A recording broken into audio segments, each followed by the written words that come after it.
so much talk about the connected car this year. Madison, tell us, why is the connected car important to us? It is really the next revolution that we're experiencing here in terms of technology and platforms.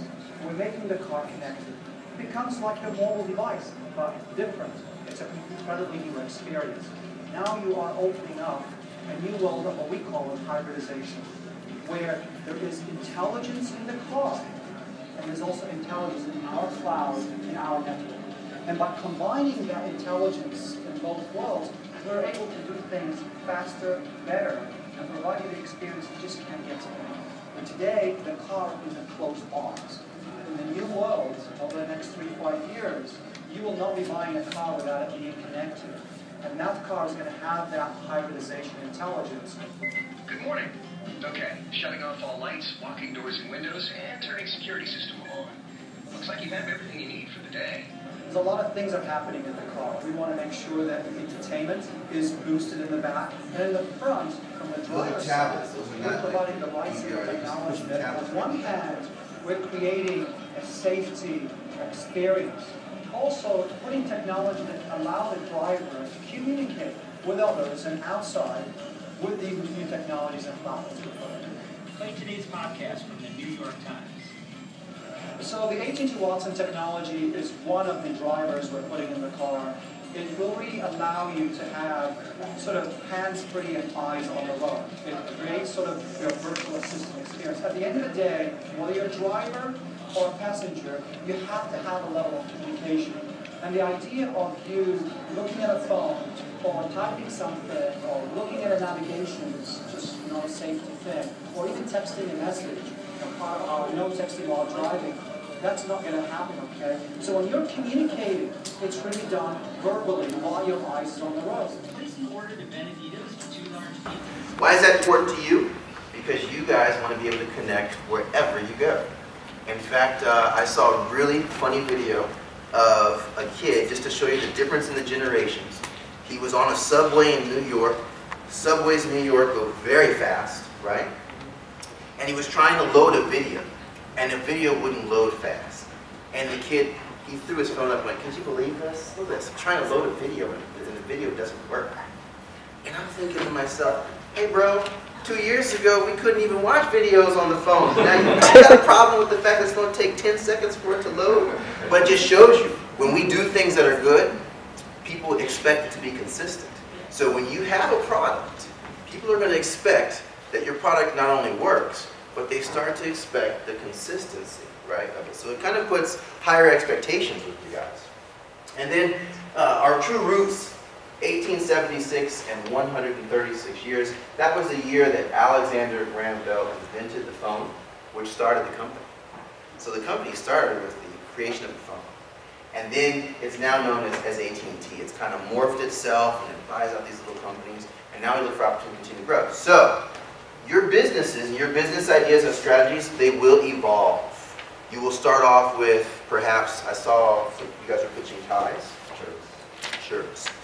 You may find a certain niche where there's a certain target audience of people that could use shirts to kind of brand themselves, but maybe they have a couple of additional needs, and if you can meet their needs, you guys may bring in there's other businesses like them that could use that.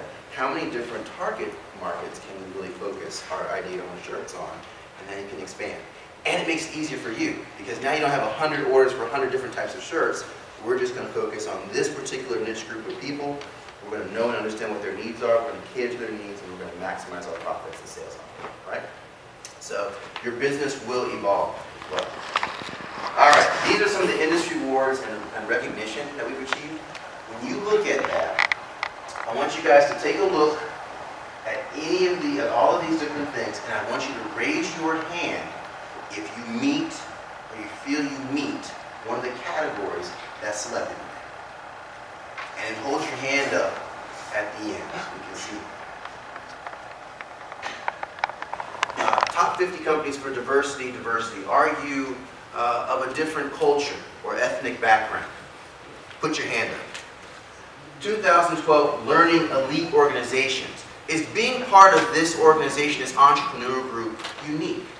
Right? Is it something that everybody had the opportunity to do, or just you guys had the opportunity as a result of your hard work and endeavors. The corporate university exchange, are we not here at a university doing an entrepreneur, right, program? So you go all the way down. Probably if I went through every single one, I think every person's hand would be up, right? So what's the point? You guys should be able to identify yourself amongst these different industry awards and recognition, which means your ideas and your skill sets and what you're doing has merit, has importance in the eyes of large companies and people like myself. All right? And we did that one, and this was the fun one. I won't show you that video. This is a new service that we're launching this year. Just to let you know, we can kind of relate it to our entrepreneurship. We were looking at different businesses, and the home security business, some of you guys may have home security, aka Rottweiler Pitbull, right? And there's a cost associated with that. Others may actually have like an AT&T service where, you know, they call, or a security guard that kind of comes by. Well, we looked at it, and AT&T saw that the largest security company out there is a company that has 6 million customers. And they're using this old technology that doesn't give them the availability to connect with things. So if they're not connected, we thought they were dumb. You're darn right, we thought they were dumb. And we figured, well, we can come up with a business where we can connect their security service with a variety of different stuff. What if they could connect it to adjust their thermostat? What if they could connect it where they could, and I trialed this myself. I surprised my wife. I turned the camera on that was in the kitchen. I go, oh, babe, from the office, what are you cooking? And she's like, ah! She says, you better turn that thing off. I'm in my pajamas. And I'm like, all right. So we can connect. So we saw an opportunity to kind of really expand this. And what we've learned is that company that has 6 million customers, it took them 30 years to acquire 6 million customers. We launched this product last month, and by the end of this year, we're going to triple that business. By the end in 1 year, right?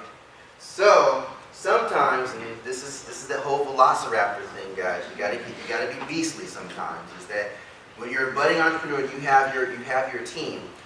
Today, it's about kind of pitching a product that's unique to you. As you get more into the world of work, you may find that other people have similar products that they're pitching. And so it's going to force you to work as part of your team to come up with ideas on what can we do that's different, what strengths and skills do we have that we can kind of maximize the opportunity. And believe me, we still want them to have their 6 million customers. We're not worried about that. We're feeling that there's a lot more customers out there that can use our service because we have